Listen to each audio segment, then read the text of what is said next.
Right, Dreddy says, and it's a PVY Z20 PLUS review time. Now, I'm not going to try and go on too much. We're going to do a bit of off-road, we're going to do a bit of on-road. We're going to talk about its speed, both legal and otherwise, build quality, which is important when you're buying. I mean, they're still expensive, 1200 quid before discounts. But there's still a lot of budget parts on this, and we're going to go over them. Let's have a look.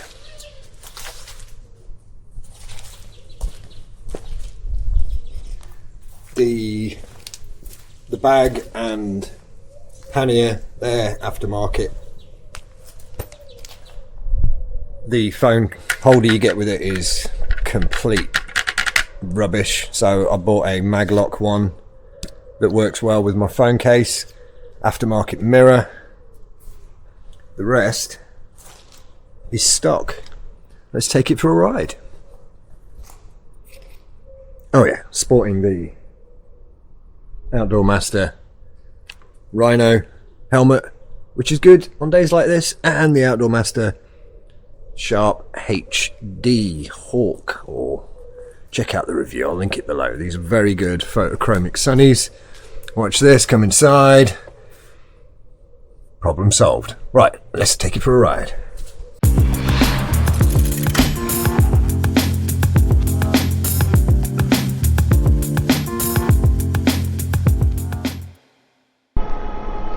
Right, so in speed setting 3, let's sort my camera out.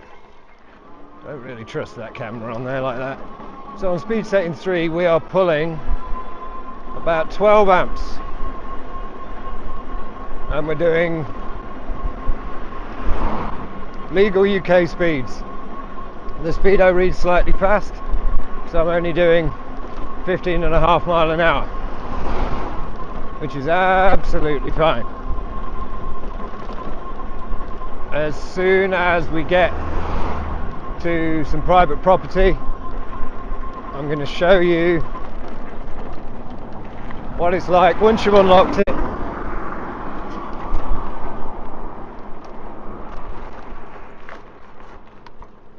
God, the brakes are awful. That is one thing to note. The brakes, that was full brake and hardly anything happened.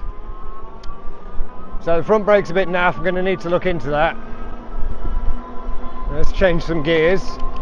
The gears also needed indexing. I might do a little video on how to index them. It only took 10 minutes.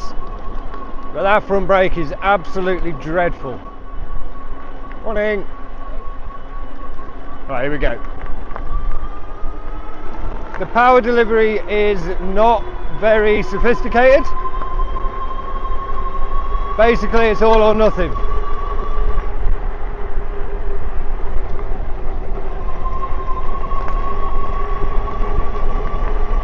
Right, I'm putting no effort in, and it's 27 or so miles an hour.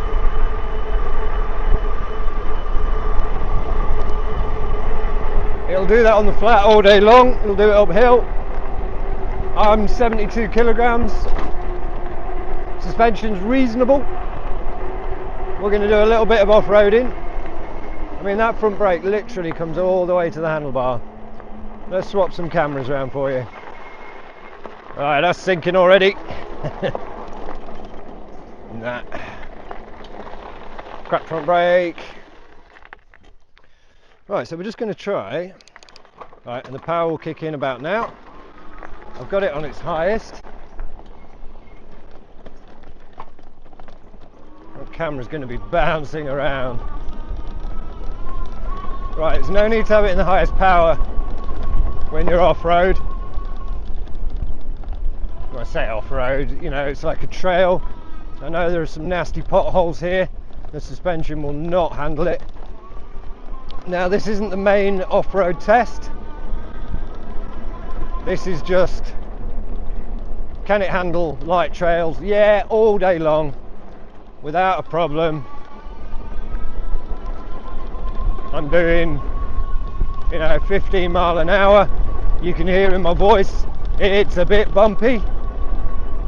It's a cheap suspension system, front and back, but it's better than no suspension system. The seat also has springs in it.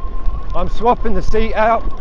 It's huge and serves very little purpose. And let's turn her around and go to work because I'm running late. All right. Right, let's try and wrap this up. So let's talk legality of this bike. It's clearly 1000 watts. I bought the 1000 watt version. There is a 500, and in there it does say 250 watt and 100 N. It does claim 100 newton meters of torque.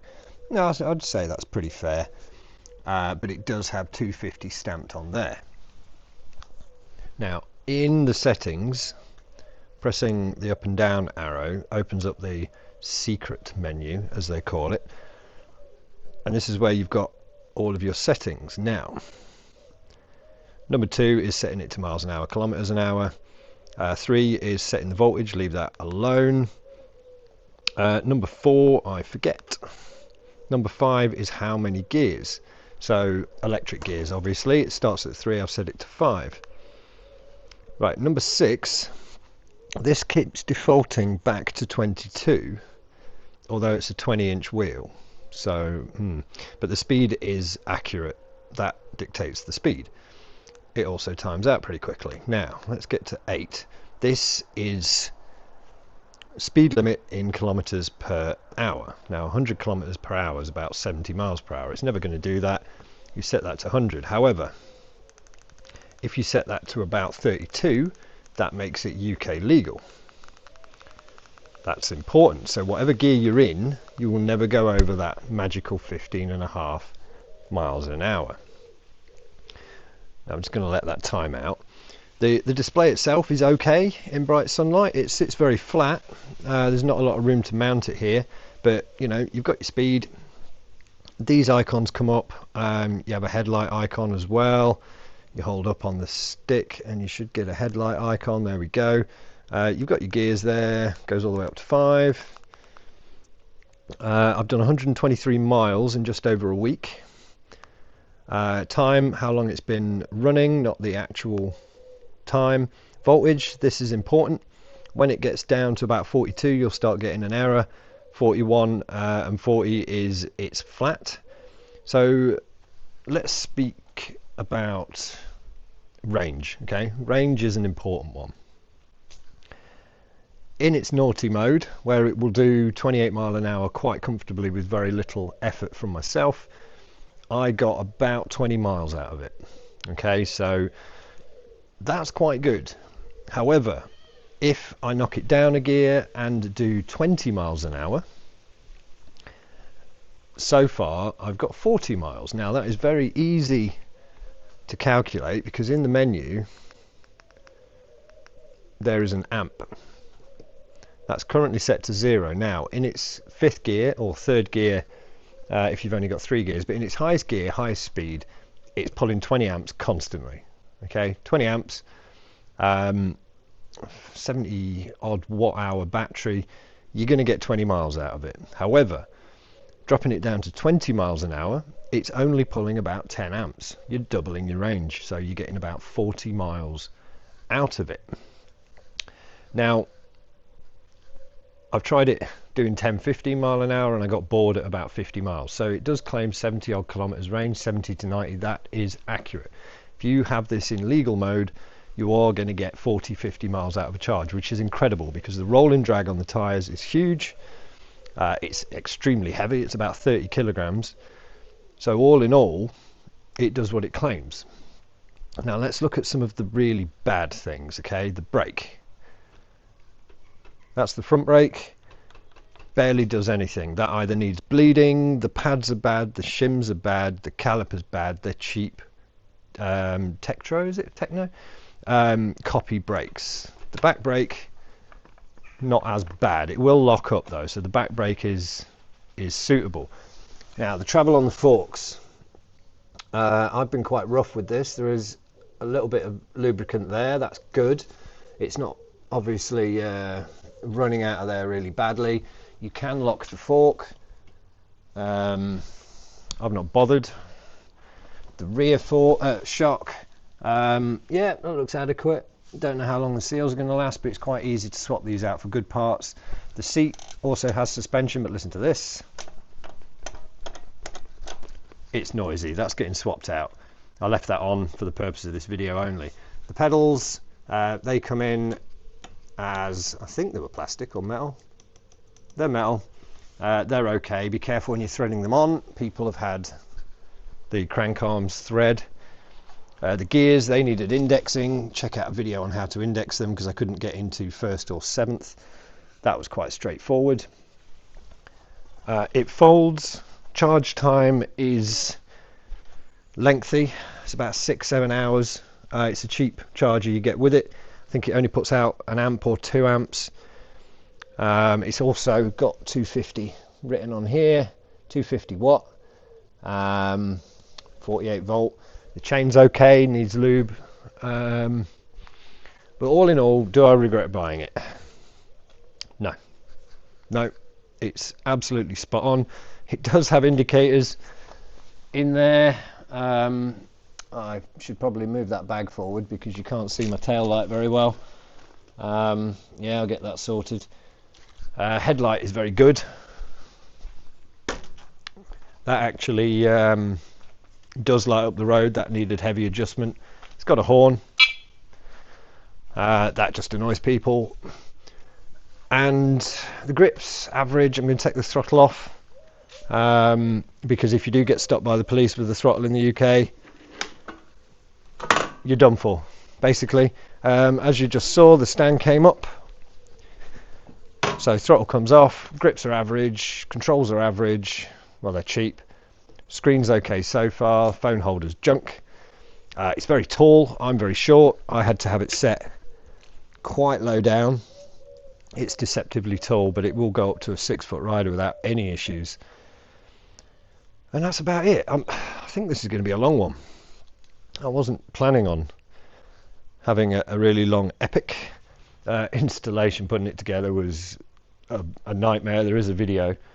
I was going to do one, but after an hour I was like, nah, I'm not going to bother. Why don't they come folded? It's as simple as that. But all in all, you know, the Chaoyang tyres are good. It corners well. It's not that noisy. Everyone moans they're noisy. They're not.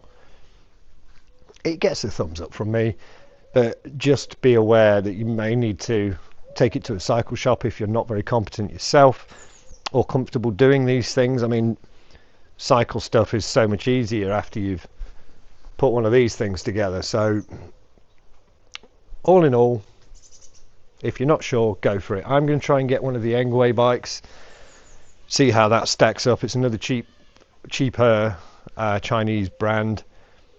I don't mind losing a bit of range if I've got some better features and high quality build parts. Alright guys, take care, catch you for the next one.